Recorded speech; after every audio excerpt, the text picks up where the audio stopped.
नमस्कार दोस्तों, स्वागत है आपका की क्लासेस में। NCERT class 6, 7, 8, 9, 10। इसमें बायोलॉजी का एक सेक्शन है मानव शरीर के तंत्र। उसी में से मतलब 6, 7, 8, 9, 10 सभी का मिला करके मानव शरीर के जो तंत्र हैं उनमें आज हम लोग है पाचन तंत्र, इसको कंप्लीट करेंगे। वीडियो थोड़ा लंबा हो सकता है। साथ ही जानेंगे कि पिछले बार जो है इस टॉपिक से बीपीएससी में कैसा क्वेश्चन पूछा गया था और आगे भी किस तरह से पूछा जा सकता है। तो चलिए शुरू करते हैं। शुरू करने से पहले चैनल पर नए हैं तो जरूर सब्सक्राइब कर लें, पास वाले बेल आइकन को दबा लें। बाकी इसका पीडीएफ आपको टेलीग्राम चैनल पर मिल जाएगा, जिसका लिंक डिस्क्रिप्शन में दिया हुआ है। आइए देखते हैं क्या कहता है। मानव में अंगों तथा ग्रंथियों का एक ऐसा समूह जो भोजन के पाचन में एवं उससे ऊर्जा निर्माण के लिए उत्तरदायी होता है, उस समूह को पाचन तंत्र कहते हैं।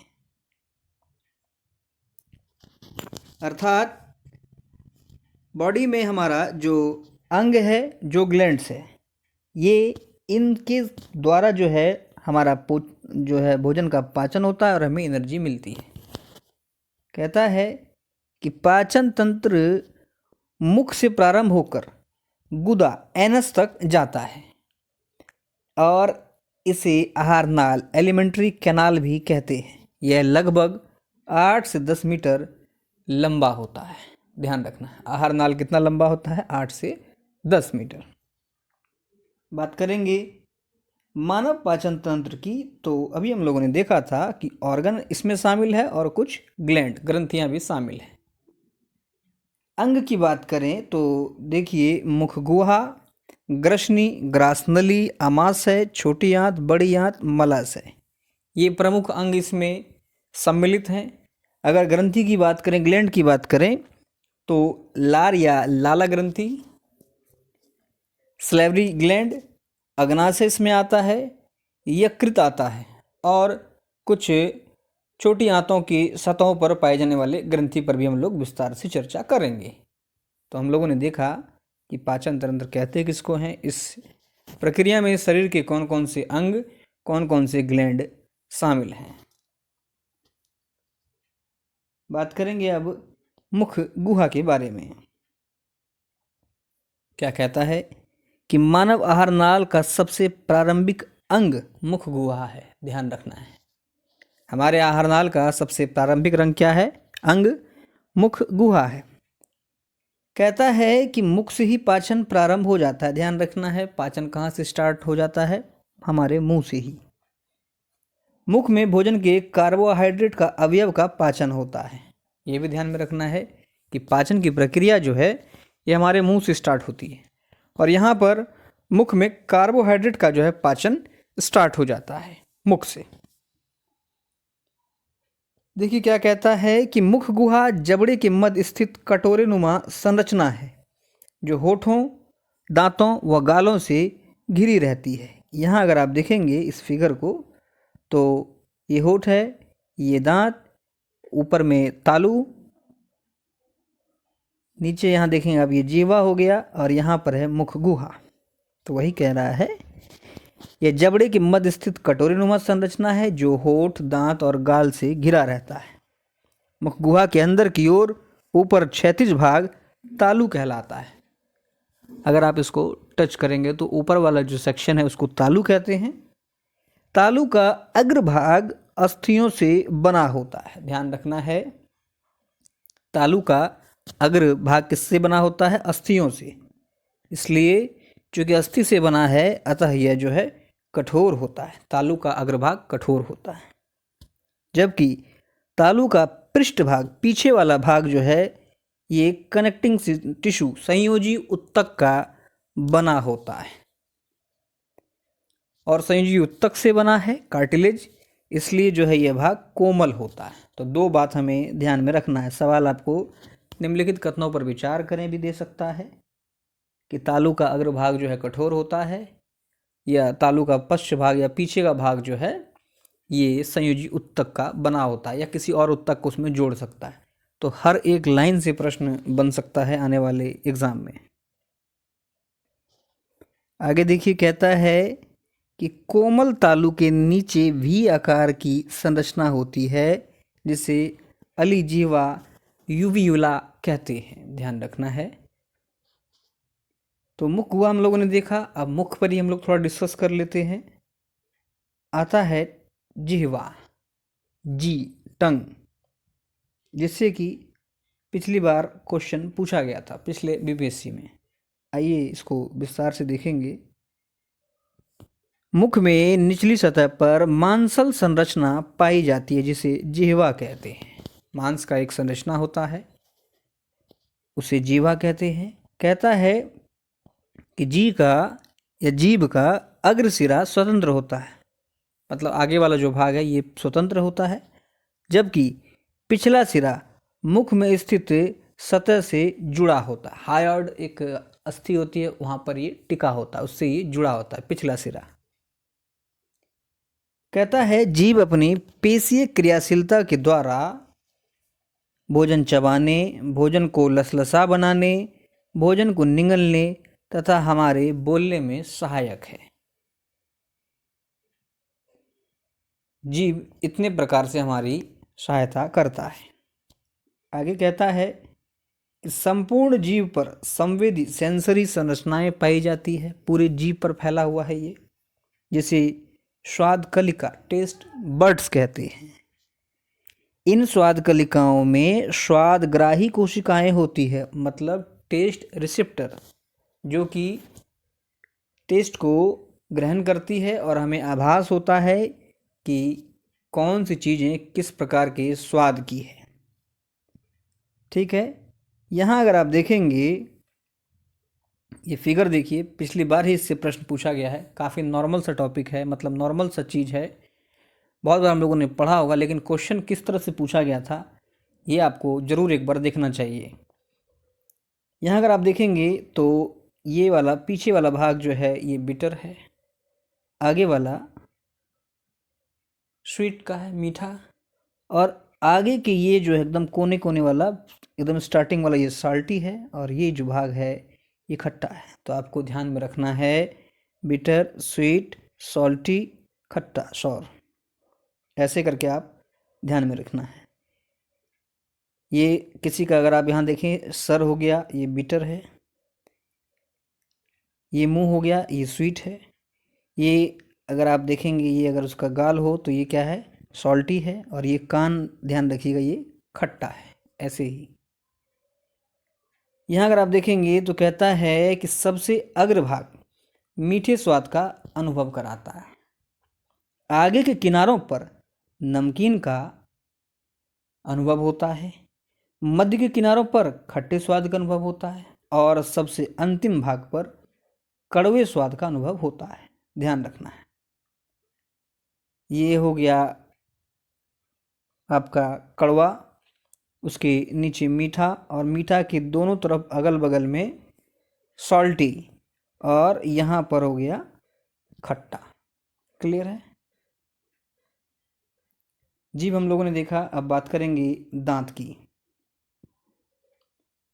कहता है दांत मुख में, हमारे मुंह में जबड़े में धसी कठोर छोटी एवं श्वेत संरचना होती है। दांत भोजन को काटना, चीरफाड़ करना तथा चबाना भोजन को, ये दांत का मुख्य कार्य है। मानव का दांत अत्यंत कठोर होता है। यह कैल्शियम फॉस्फेट से बना होता है। ध्यान रखना है, किससे बना होता है? कैल्शियम फॉस्फेट से बना होता है। दांत पर पाई जाने वाली सफ़ेद रंग की परत को दंतवल्क या इनेमल कहते हैं। हमारे दांत के ऊपर जो सफ़ेद परत पाई जाती है जिसे इनेमल कहा जाता है। कहता है कि मानव जो दांत होता है ये द्विबार दंती होता है, अर्थात ये 2 बार आते हैं। हमारे दांत जो है जीवन काल में 2 बार आते हैं, इसलिए मानव द्विबार दंती होता है। और हमारे दांत भी अलग अलग प्रकार के होते हैं, इसलिए विषम दंती भी इसको कहा जाता है। 2 प्रकार के दांत कौन से हैं? एक है अस्थाई दांत टेम्पररी टीथ जिसकी संख्या 20 होती है, और इन 20 दांत को या अस्थायी दांत को दूध के दांत भी कहते हैं। अगला होता है अस्थायी दांत, परमानेंट टीथ। ये 4 प्रकार का होता है। ये है आपका इंसिजर, कैनाइन, प्रीमोलर, मोलर, कृंतक, रदनक, अग्रचवर्णक और चवर्णक। ये 4 प्रकार का दांत होता है स्थायी। अब अगर बात करें इंसिजर की, तो देखिए ये कैसा होता है। ये दांत भोजन को काटने का कार्य करता है। जैसे हम लोग हाथ में सेब लेते हैं या कुछ काटने वाला चीज़ लेते हैं तो अपने मुंह के आगे में लाते हैं, ठीक है, और उसको काटते हैं। तो ये आगे वाला जो फ्रंट में एकदम आगे है, ये इंसिजर है। ये चपटा एवं धारदार होता है। 4 कृंतक दांत ऊपरी जबड़े में और 4 जो है ये निचले जबड़े में स्थित होता है। आप गिन करके देख सकते हैं। अगला जो दांत का प्रकार है ये है कैनाइन। इसको रदनक भी बोलते हैं। ये मुख्यतः कुत्तों में या शेरों में आप अच्छे से पकड़ सकते हैं। ये इस तरह से काफ़ी जो है नुकीले जैसे होते हैं, ऐसे करके। जैसे हमें अगर गन्ना अपने मुंह से छीलना हो तो हम लोग थोड़ा सा आगे से थोड़ा सा साइड में लगाते हैं। यहाँ पे जो दांत होता है वो नुकीला होता है, तो वही है अपना रदनक। ये दांत ऊपरी जबड़े में तथा निचले जबड़े में 2-2 होता है। रदनक दांत नुकीले होते हैं। ये भोजन को चीर फाड़ करने में सहायता प्रदान करते हैं। कोई हार्ड चीज़ अगर आप ले रहे हैं तो आप आगे से नहीं पकड़िएगा, उसको एकदम थोड़ा सा साइड में लाइएगा, वहाँ से पकड़ के आप चीर दीजिएगा। अगला है अग्रचवर्णक, प्रीमोलर। प्रीमोलर के बारे में कहता है कि इसकी संख्या प्रत्येक जबड़े में 4 होती है। प्रीमोलर कितना होता है? 4। यह आकार में चौड़ा होता है, जो भोजन को काटने, तोड़ने व चबाने का काम करता है। जैसे कि अगर आप चॉकलेट खा रहे हैं, जो मतलब ढलवा चॉकलेट जो उसको बोलते हैं, वो अगर आप खा रहे हैं, अगर आपको उसको चिबा के खाना है तो उस समय ना आप इंसीजर का काम लीजिएगा ना कैनाइन का। आप उसको जो है कहाँ पे लाइएगा पहले तोड़ने के लिए? प्रीमोलर, थोड़ा सा इंसीजर के बाद जो दांत होता है वहाँ पे उसको आप तोड़ दीजिएगा, चूर दीजिएगा। फिर जो है लास्ट में जो है वो मोलर के पास जाएगा। मोलर कहता है इसकी संख्या प्रत्येक जबड़े में 6 होती है। जबड़े के अंतिम दांत को अक्ल या बुद्धि दांत अर्थात विजडम टीथ कहते हैं। विजडम टीथ यह आकार में अधिक चौड़ा होता है तथा भोजन को चबाने व पीसने का काम करता है। ये पूरी तरह से भोजन को महीन बना देता है। कौन? मोलर। ध्यान रखिएगा, दंत सूत्र की बात करें, इंसीजर है, कैनाइन है, प्रीमोलर है, मोलर है। वयस्क में अगर बात करें तो आपको ध्यान रखना है 21-23/21-23 × 2, ये दंत सूत्र है। वहीं अगर बच्चों की बात करें तो ध्यान रखना है 21-02/21-02, ये प्रीमोलर बच्चों में नहीं है।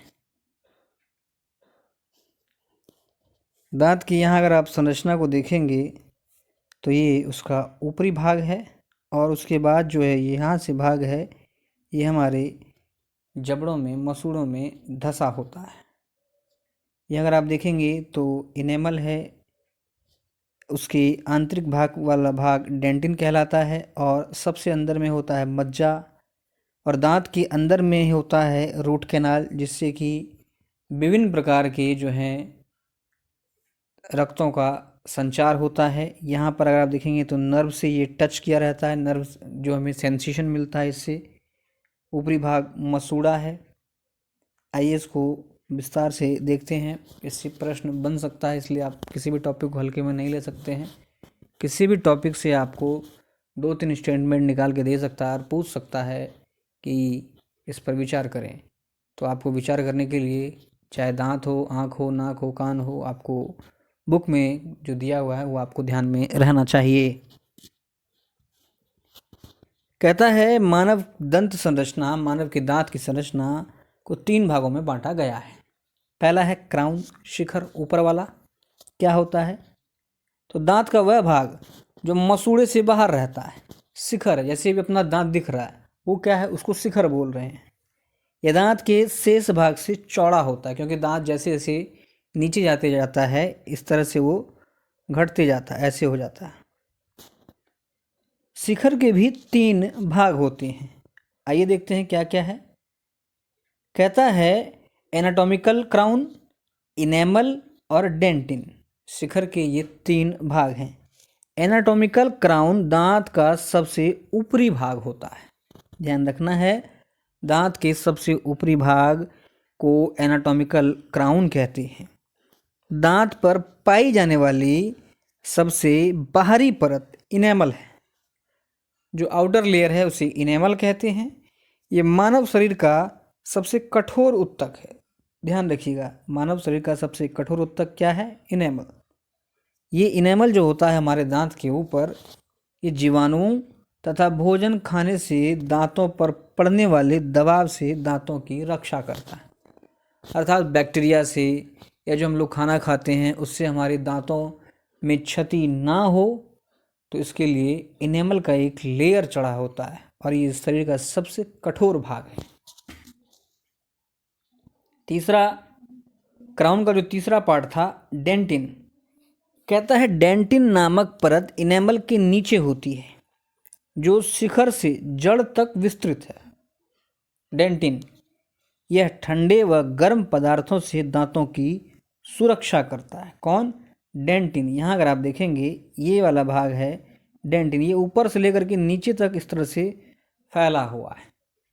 ठीक है।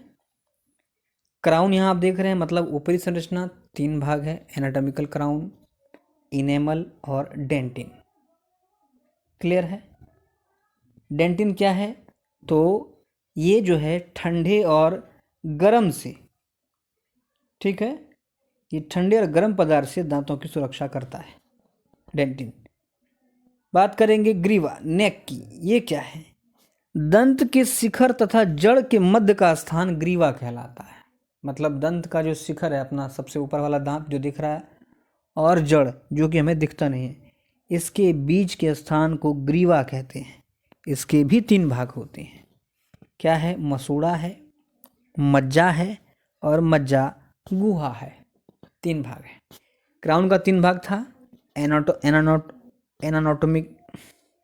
Anatomical crown, enamel, dentin.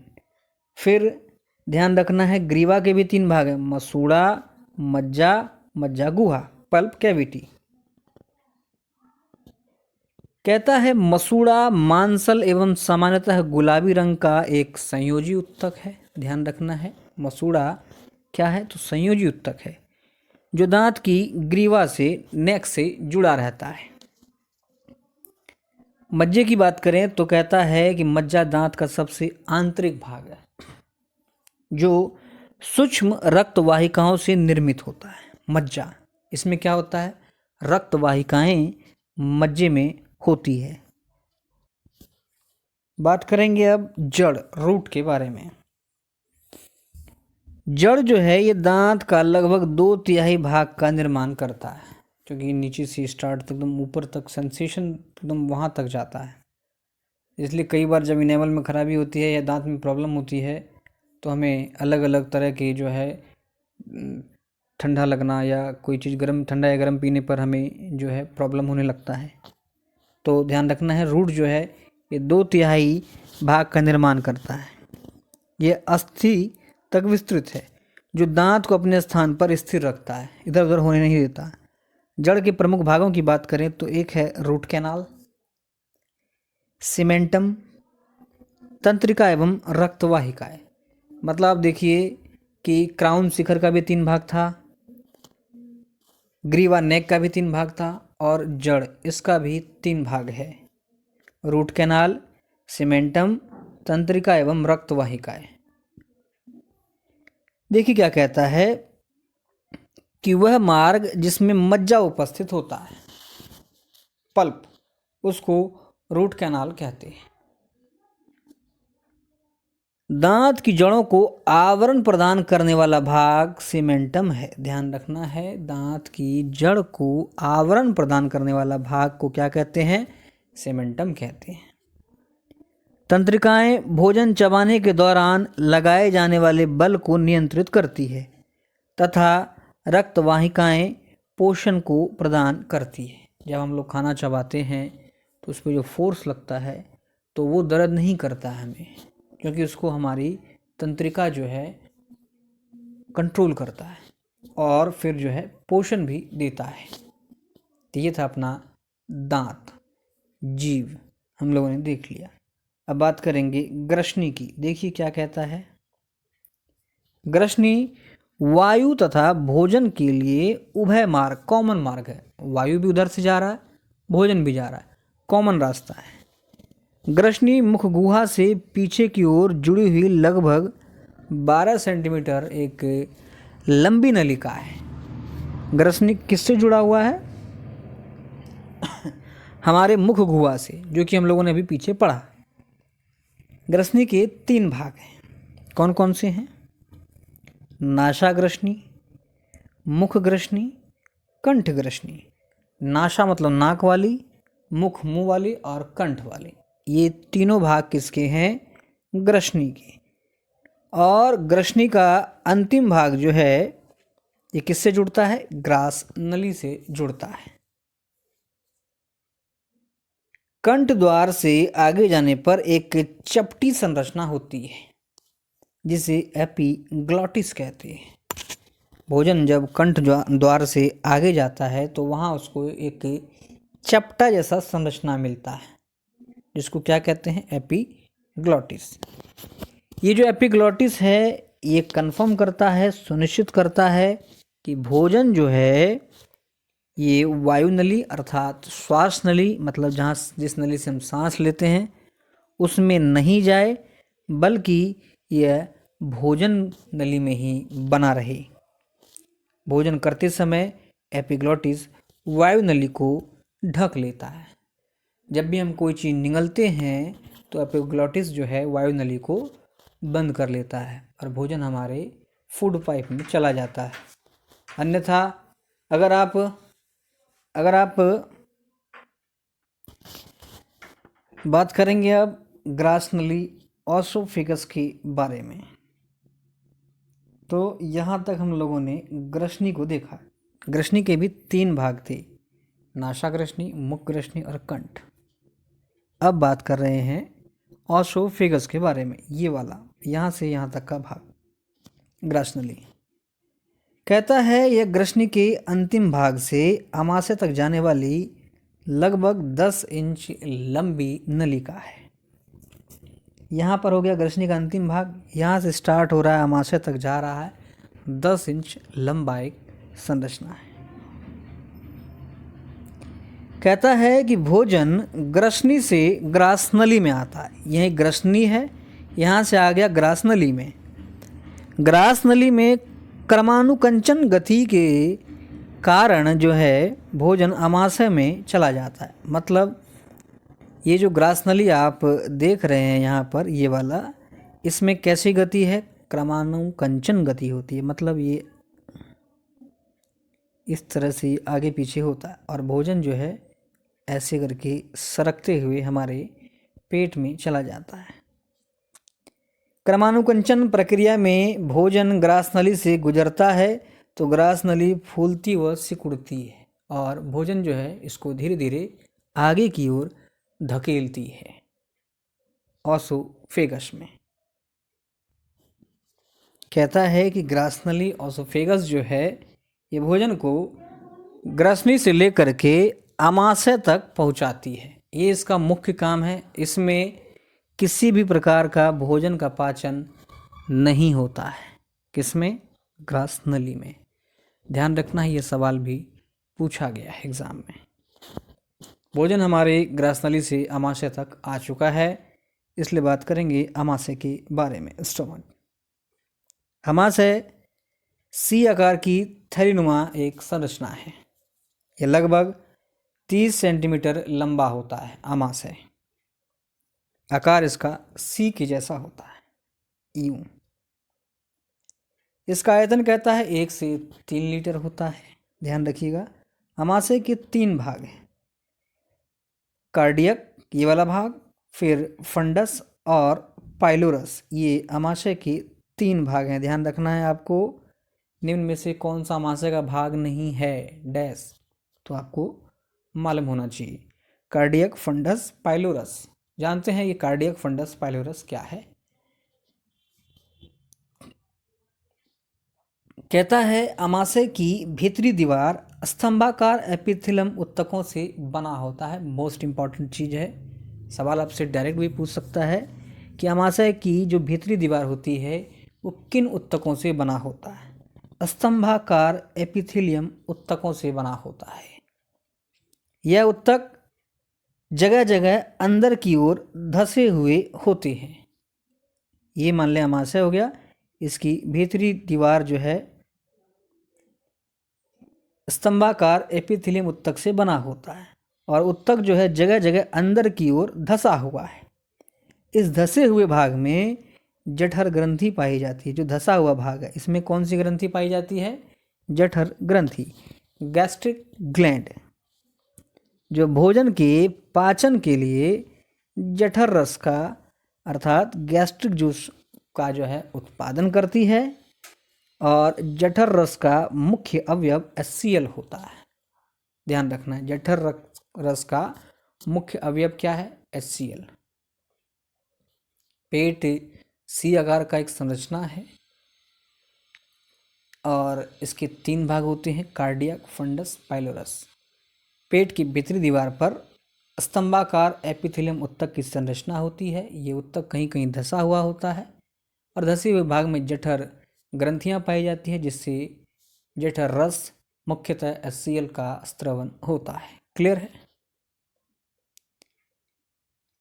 कहता है आमाशय में कार्बोहाइड्रेट का अपघटन नहीं होता है। मोस्ट इंपॉर्टेंट लाइन, यहाँ प्रोटीन का अपघटन होता है। ध्यान रखिएगा, स्टेटमेंट के रूप में क्वेश्चन बन सकता है कि निम्नलिखित कथनों पर विचार करें, क्या सही है क्या गलत, 1-2 सही है, 2-3 सही है, सभी सही है।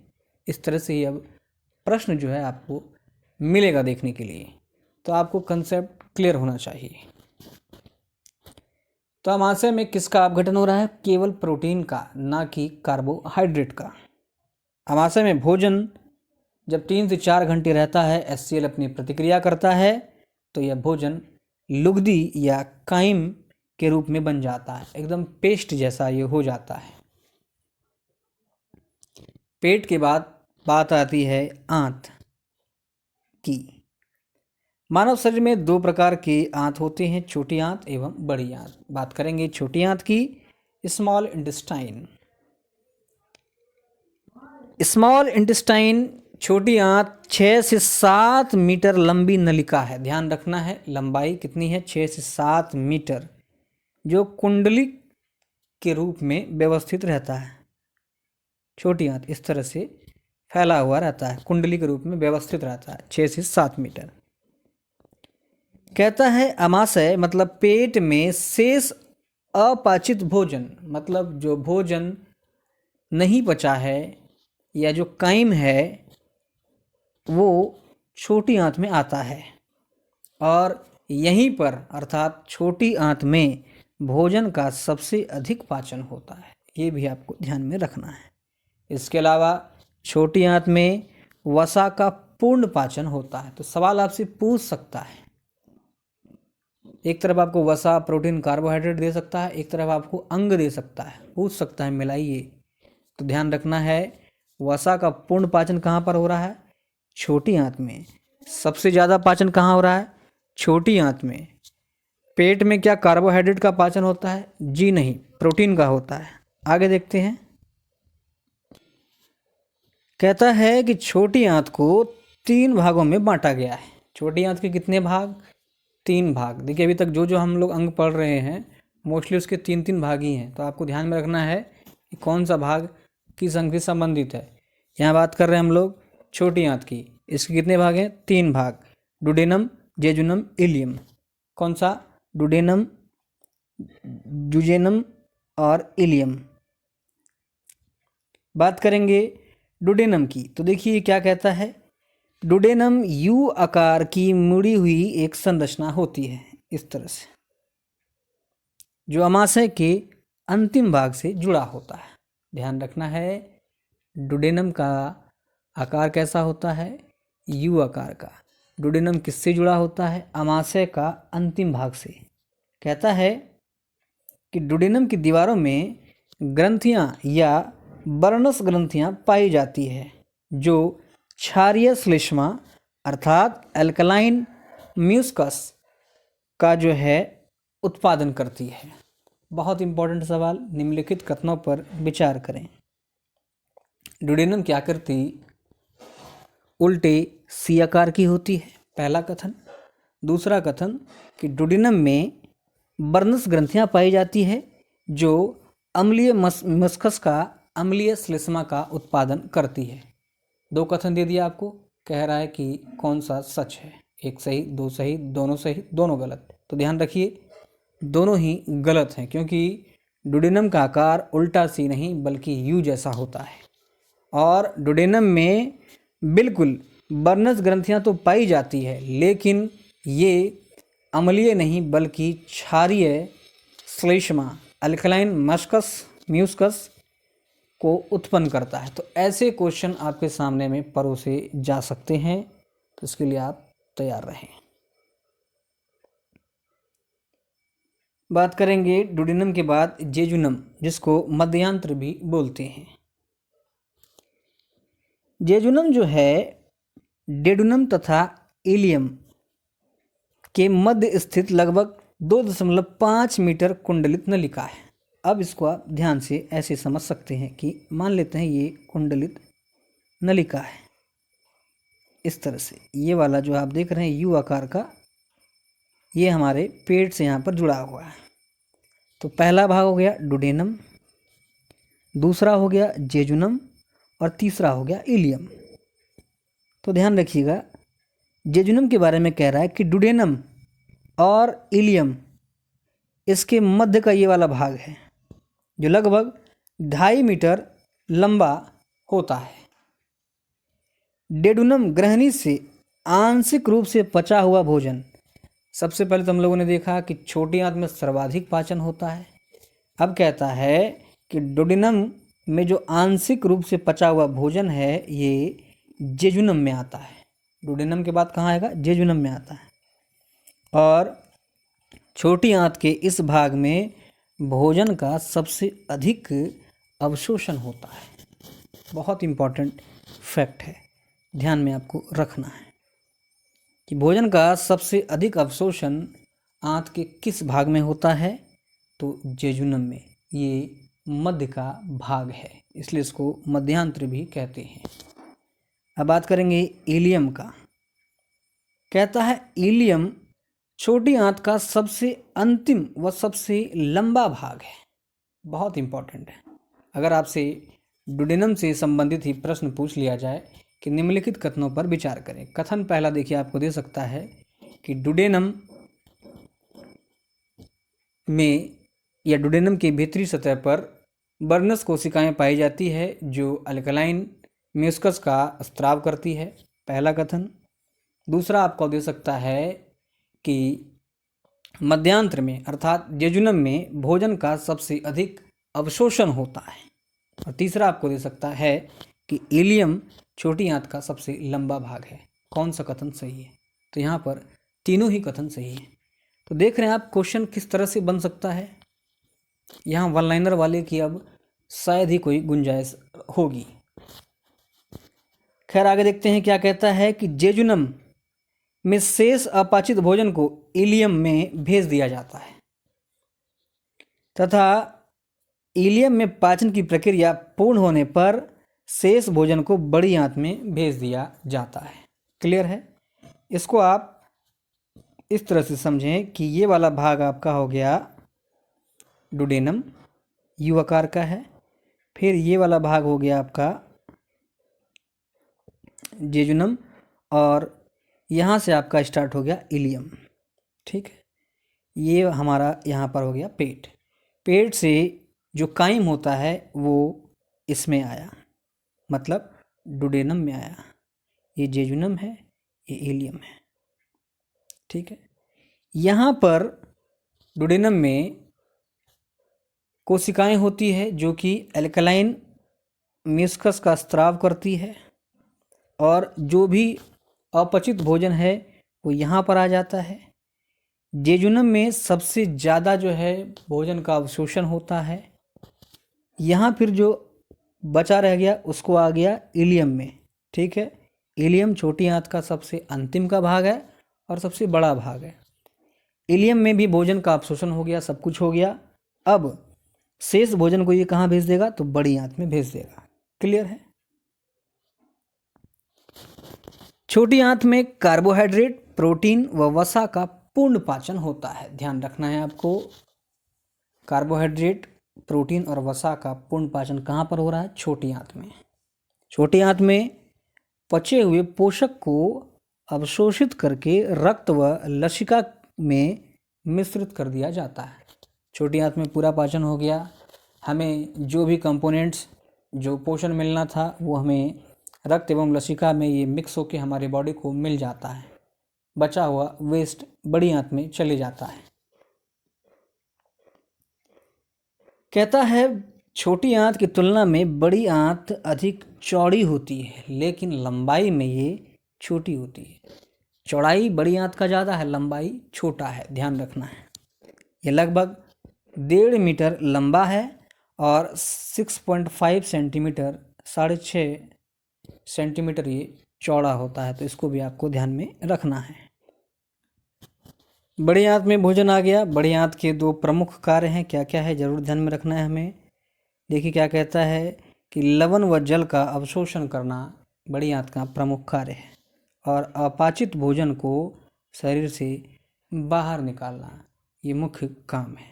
लेकिन आपको लवण व जल का अवशोषण करना ये किसका काम है, जरूर ध्यान में रखना है, बड़ी आंत का। आइए बात करेंगे रेक्टम मलाशय के बारे में।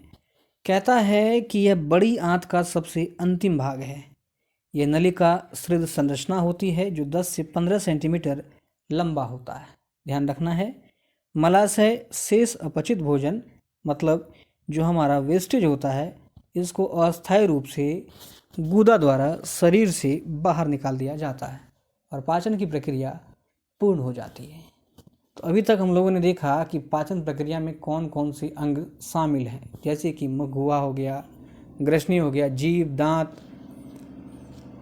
ग्रासनली, ओसोफेगस, हमारा पेट, छोटी आंत, बड़ी आंत, रेक्टम। अब इस पाचन प्रक्रिया में कुछ ग्रंथियों का भी योगदान रहा है। अब बात करेंगे उन ग्रंथियों पर। पहली जो ग्रंथि है ये है लार ग्रंथि। मानव मुख में 3 जोड़ी लार ग्रंथियां पाई जाती है। ध्यान रखना है, कितनी जोड़ी लार ग्रंथि हमारे मुख में है, 3 जोड़ी।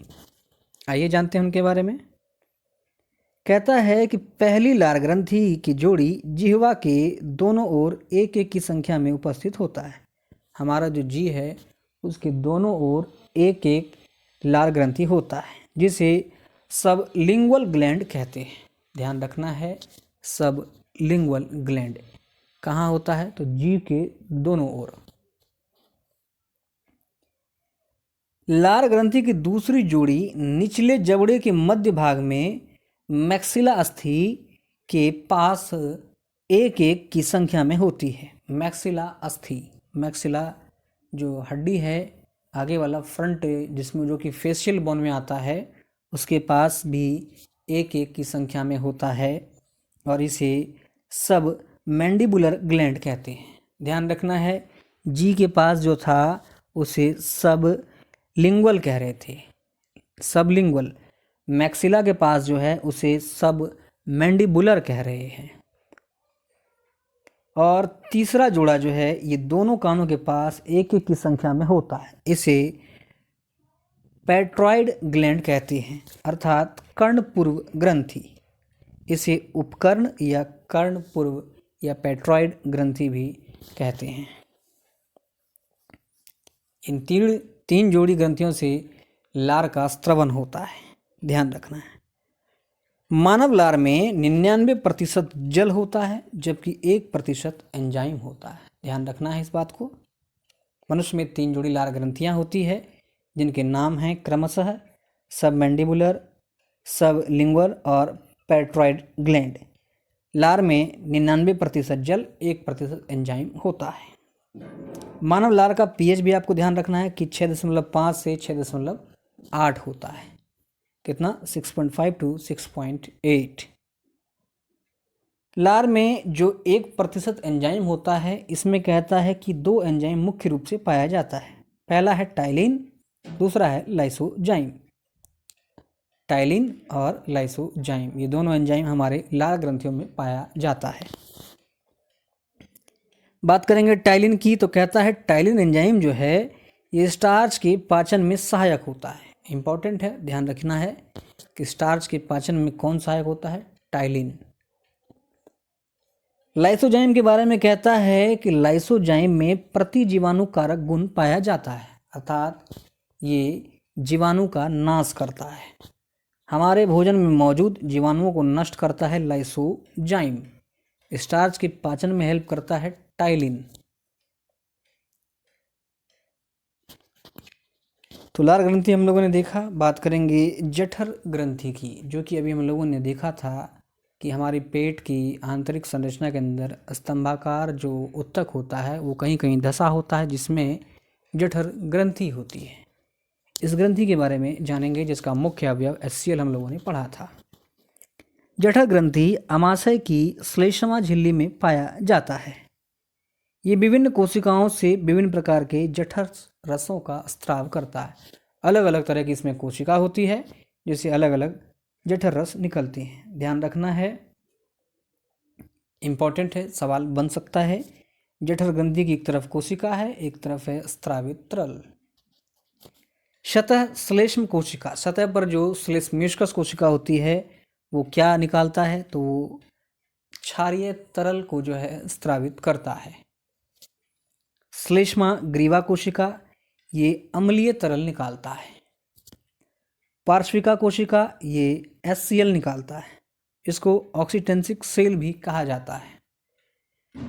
प्रधान कोशिका ये निकालता है पेप्सिनोजन।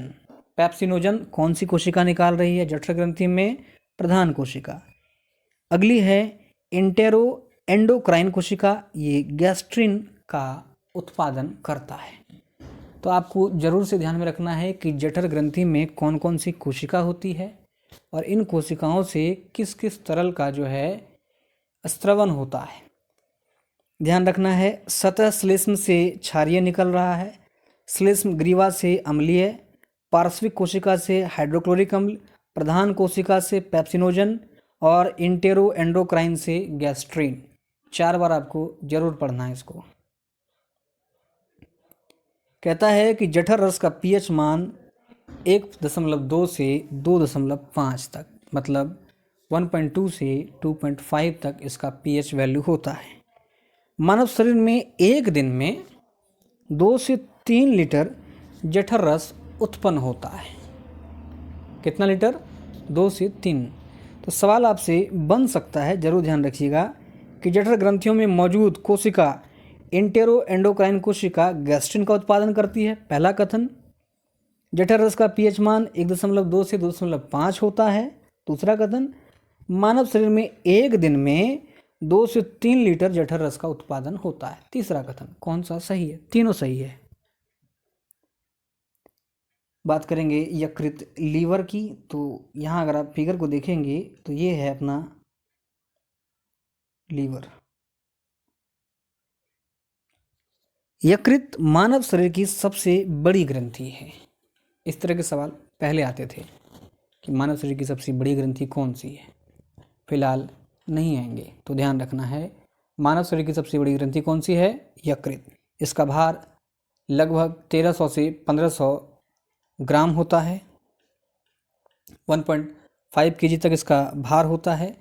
यह उदर गुहा में दाईं ओर डायफ्राम से लगा होता है। ये किससे लगा है? हमारा डायफ्राम से लगा हुआ है। और उदर गुहा में किस तरफ? दाईं ओर। ये भी याद रखना है, दाईं ओर। इसका रंग गहरा धूसर होता है। इसके निचले भाग में एक छोटी सी थैली होती है जिसे पित्ताशय कहते हैं। यहाँ पर आप देख सकते हैं, ये है पित्ताशय थैली। यकृत के द्वारा पित्तरस बाइल जूस का निर्माण किया जाता है और ये जो बाइल जूस है इसी पित्ताशय में आकर के जमा हो जाता है। ठीक है। गॉल ब्लैडर, पित्त रस जो है ये आंतों द्वारा स्रावित एंजाइम की क्रिया को तीव्र कर देता है। हमारे आंत में भी जो एंजाइम होते हैं उनको तेजी कौन करता है? तो पित्त रस करता है। पित्त रस का उत्पादन कौन कर रहा है? यकृत। जमा कहाँ हो रहा है? पित्ताशय में। यकृत के कार्यों की अगर बात करें तो कई सारे महत्वपूर्ण काम हैं इसके, शरीर का सबसे बड़ा अंग भी है। तो पहला है पित्त रस का स्राव करना। पित्त रस का स्रवण यकृत द्वारा होता है जिसका भंडारण जो है पित्ताशय में होता है। निर्माण हालांकि कर रहा है यकृत, लेकिन जमा हो रहा है पित्ताशय में। ये जो पित्त रस होता है ये हल्का क्षारीय, हल्का पीला एवं हरा रंग का होता है। ध्यान रखना है, ये पित्त रस कैसा होता है? तो ये क्षारीय होता है और हल्का पीले हरे रंग का होता है। वसा के एमल्सीकरण में इसका महत्वपूर्ण योगदान है।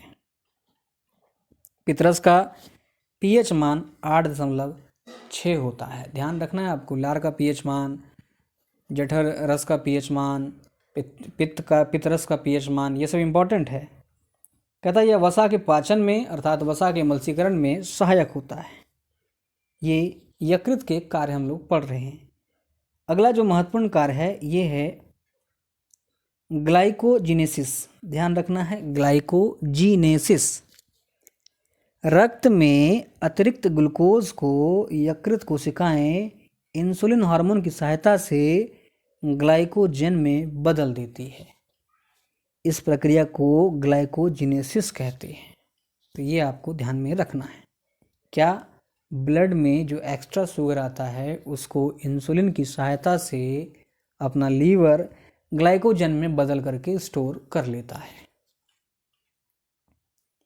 उसके जस्ट नीचे है ग्लाइकोजिनेलेसिस। देखिए, इससे पहले हम लोगों ने देखा था ग्लाइकोजिनेसिस, जिनेसिस। अब देख रहे हैं ग्लाइकोजिनेलेसिस। यह ग्लाइकोजिनेसिस के विपरीत प्रक्रिया है। मतलब ग्लाइकोजिनेसिस ने क्या किया था कि एक्स्ट्रा शुगर को इंसुलिन के हेल्प से ग्लाइकोजन में बदल दिया था। लेकिन ग्लाइकोजिनेलेसिस में क्या होता है? तो जब शरीर में ग्लूकोज की कमी होती है तो उस कमी को पूरा करने के लिए ये ग्लाइकोजन को पुनः ग्लूकोज में बदल देता है। ये दोनों फैक्ट आपको ध्यान में रखना है कि ग्लाइकोजेनेसिस, ग्लाइकोजेनेलेसिस किसको कहते हैं। ये दोनों, एक क्या कर रहा है? एक्स्ट्रा शुगर को इंसुलिन की हेल्प से ग्लाइकोजन में बदल के स्टोर कर दे रहा है। एक क्या कर रहा है कि स्टोर्ड जो ग्लाइकोजन है उसको पुनः जो है शुगर में बदल दे रहा है। फिर देखिए इसके नीचे एक और है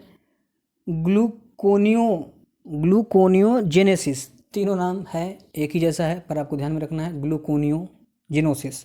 ये क्या है? शरीर में ग्लूकोज की मात्रा बनाए रखने के लिए कभी कभी कार्बोहाइड्रेट के अलावा, ध्यान रखिए बहुत इंपॉर्टेंट है ये, केवल कार्बोहाइड्रेट की बात नहीं हो रहा है। कहता है कि कभी कभी प्रोटीन, अमीनो अम्ल, लिपिड आदि भी ग्लूकोज का संश्लेषण करते हैं। तो इस प्रक्रिया को ग्लूकोनियोजेनेसिस कहते हैं। कब? जब प्रोटीन, अमीनो अम्ल, लिपिड ये सब भी ग्लूकोज का संश्लेषण प्रारंभ कर देते हैं, उसे ही ग्लूकोनियोजेनेसिस कहा जाता है। इसके अलावा देखिए विटामिन का संश्लेषण भी करता है यकृत। यकृत कोशिकाओं में कैरोटीन से विटामिन ए का संश्लेषण होता है। ध्यान रखना है, विटामिन ए का संश्लेषण कौन कर सकता है? यकृत। इसके अलावा ध्यान रखना है कि लोहा, तांबा ये भी जो है यकृत में संचित होता है। यकृत में लोहा संचित हो रहा है, तांबा संचित हो रहा है, विटामिन ए का संश्लेषण हो रहा है कैरोटीन से। अगला उत्सर्जन। शरीर के अवयवों में प्रोटीन के विघटन से जल तथा कार्बन डाइऑक्साइड तथा अन्य नाइट्रोजनी पदार्थ जैसे कि यूरिया हो गया, अमोनिया हो गया, यूरिक अम्ल हो गया, ये सब क्या है, नाइट्रोजनी पदार्थ हैं और ये नाइट्रोजनी पदार्थ शरीर के लिए हानिकारक होते हैं। जैसे बात करें, अमोनिया कहता है कि विषैला पदार्थ है, इसे यकृत जो है अमोनिया को यूरिया में बदल देता है और यकृत इन विषैले पदार्थ को मूत्र मार्ग के द्वारा शरीर से बाहर निकाल देता है यकृत। तो देख रहे हैं हम लोग यकृत कितना सारा इम्पोर्टेंट है हमारे लिए, बहुत ज़्यादा इम्पोर्टेंट है। आगे कहता है ये आरबीसी का विनाश, यकृत मृत आरबीसी को नष्ट कर देता है। यह मृत आरबीसी द्वारा पित्तवर्णक बिलिरुबिन तथा बिलिवर्डिन का भी निर्माण करता है। इम्पॉर्टेंट है, ध्यान रखिए। यहाँ फिगर आपको फोटो क्लियर नहीं दिख रहा होगा पर पीडीएफ में है, पता नहीं यहाँ पे क्या प्रॉब्लम है। ध्यान रखना है कि यकृत जो है मृत आरबीसी को नष्ट करता है और इससे वह शरीर में वर्णक बनाता है, जैसे बिलिवर्डिन नामक वर्णक बनाता है। इसके अलावा एक ध्यान रखना है, रुधिराणुओं का भी निर्माण में सहायक होता है। जैसे यकृत कशेरुकी में रक्त का उत्पादन करता है तथा भ्रूण में आरबीसी का निर्माण करता है। कौन? यकृत। भ्रूण में आरबीसी निर्माण में सहायता पहुंचाता है यकृत। तो यकृत के हम लोगों ने कई सारे काम देखे, जैसे पित्त का स्त्रवन कर रहा था, ग्लाइकोजेनेसिस कर रहा था, ग्लाइकोजिनेलेसिस कर रहा था, ग्लूकोजिनियोसिस कर रहा था, विटामिन का संश्लेषण करना, उत्सर्जन करना, आरबीसी का विनाश करना इत्यादि काम है। अब बात करेंगे अग्नाशय पैनक्रियास की। ध्यान रखिए, अग्नाशय जो है ये शरीर की दूसरी सबसे बड़ी ग्रंथि है यकृत के बाद, और यह सबसे बड़ी मिश्रित ग्रंथि है, अर्थात यह अंतःस्रावी एवं बहिःस्रावी दोनों प्रकार से कार्य करता है। कौन? अग्नाशय पैनक्रियास। इसके कार्यों को अगर हम लोग देखें तो कहता है यह अग्नाशयी रस का निर्माण व स्त्रवन करती है। अग्नाशय में अग्नाशयी रस बनते हैं और वे भोजन में मिलते हैं। अग्नाशयी रस में एमाइलेज, ट्रिप्सिन, लाइपेज इत्यादि पाचक एंजाइम पाया जाता है। तो सवाल आपसे पूछ सकता है कि एमाइलेज, ट्रिप्सिन, लाइपेज इसका उत्पादन कौन सा अंग कर रहा है? तो ध्यान रखना है अग्नाशय पैनक्रियास। अग्नाशय इंसुलिन, ग्लूकागोन जैसे हार्मोन का भी स्राव करता है। हमारे शरीर में जो इंसुलिन है, ग्लूकागोन हार्मोन है, ये कहाँ से बनते हैं? अग्नाशय से। अग्नाशय के एक भाग को लैंगरहैंस की द्वीपिका कहते हैं। अग्नाशय का एक भाग को क्या कहते हैं? लैंगरहैंस की द्वीपिका। इन द्वीपिकाओं में alpha, beta, gamma, delta, epsilon कोशिकाएं पाई जाती है। अल्फा, बीटा, गामा, एप्सिलॉन ये सभी कोशिकाएं कहाँ पर पाई जा रही है? अग्नाशय में। अग्नाशय का एक भाग है लैंगरहैंस की द्वीपिका, वहाँ पर ये जो कोशिकाएं हैं ये विभिन्न प्रकार के तरल का स्त्रवन करती है। जैसे हम लोगों ने जठर ग्रंथि में विभिन्न प्रकार की कोशिकाओं के बारे में देखा था, उसी प्रकार से अग्नाशय की जो लैंगरहैंस द्वीपिका वाला भाग है इसमें alpha, beta, gamma, delta, epsilon जैसी कोशिकाएं होती है, जिससे विभिन्न प्रकार के चीज़ों का, विभिन्न प्रकार के तरल का स्त्रवन होता है। जैसे अल्फा कोशिका से ग्लूकागोन का स्त्रवन किया जाता है। ध्यान रखना है, ग्लूकागोन का स्त्रवन कहाँ से हो रहा है? अल्फा कोशिका से। उसी प्रकार यहाँ देखेंगे आप बीटा कोशिका। बीटा कोशिका जो है इससे इंसुलिन व एमाइलिन का स्त्रवन होता है। बहुत बार पूछा गया है कि अग्नाशय के किस कोशिका से इंसुलिन और एमाइलिन का स्त्रवन होता है? बीटा कोशिका से। अल्फा से ग्लूकागोन हो रहा था, बीटा से इंसुलिन, गामा से अग्नाशयी पॉलीपेप्टाइड्स का निर्माण होता है। गामा से क्या हो रहा है? पॉलीपेप्टाइड्स का। डेल्टा से सोमेटोस्टैटिन का निर्माण होता है। डेल्टा कोशिका से सोमेटोस्टैटिन का निर्माण होता है और एप्सिलॉन कोशिका से ग्रेलिन का स्त्रवन होता है। तो ये किस कोशिका से क्या निकल रहा है आपको जरूर ध्यान में रखना है। अल्फा से ग्लूकागोन, बीटा से इंसुलिन, गामा से पॉलीपेप्टाइड, डेल्टा से सोमेटोस्टैटिन और एप्सिलॉन से ग्रेलिन का। कहता है यदि इंसुलिन का स्राव कम हो जाए तो मधुमेह नामक जो है डायबिटीज़ नामक रोग हो जाता है। तो हम लोगों ने लार ग्रंथि देखा, जठर ग्रंथि देखा, लीवर देखा, पेनक्रियास देखा। अब है आंत्रीय ग्रंथि। आंत्र में जो ग्रंथियां होती है उसे एंटेरिकस भी कहा जाता है, ध्यान रखना है, एंटेरिकस। ये ग्रंथियां छोटी आंत की दीवारों पर पाई जाती है। ये आंत रस, लिपिड, पाचक एंजाइम इत्यादि का स्राव करती है और भोजन के पाचन में सहायता पहुंचाती है। विभिन्न तथ्यों की बात करें तो ध्यान रखना है विटामिन ए और डी का संचय हमारे यकृत में हो जाता है। वसीय अम्ल व ग्लिसरॉल का अवशोषण लसिका कोशिकाएं करती है। इंसुलिन की खोज बेंटिंग एवं बेस्ट ने 1921 में किया था। पित्त रस में कोई एंजाइम नहीं होता है, ध्यान रखना है। कहता है कि यकृत में हेपेरिन नामक पदार्थ पाया जाता है जो कि रक्त को हमारे शरीर के अंदर जमने नहीं देता है। लार का जो स्त्रवन होता है हमारे मुंह में, ये तंत्रिका नियंत्रण के अधीन होता है। इसे अपने से चाह के कंट्रोल नहीं किया जा सकता है। इंडोल तथा स्केटॉल अमीनो अम्ल के कारण मल में दुर्गंध आता है। तो ये था अपना आज का टॉपिक। मिलते हैं अगले लेक्चर में, तब तक के लिए जय हिंद।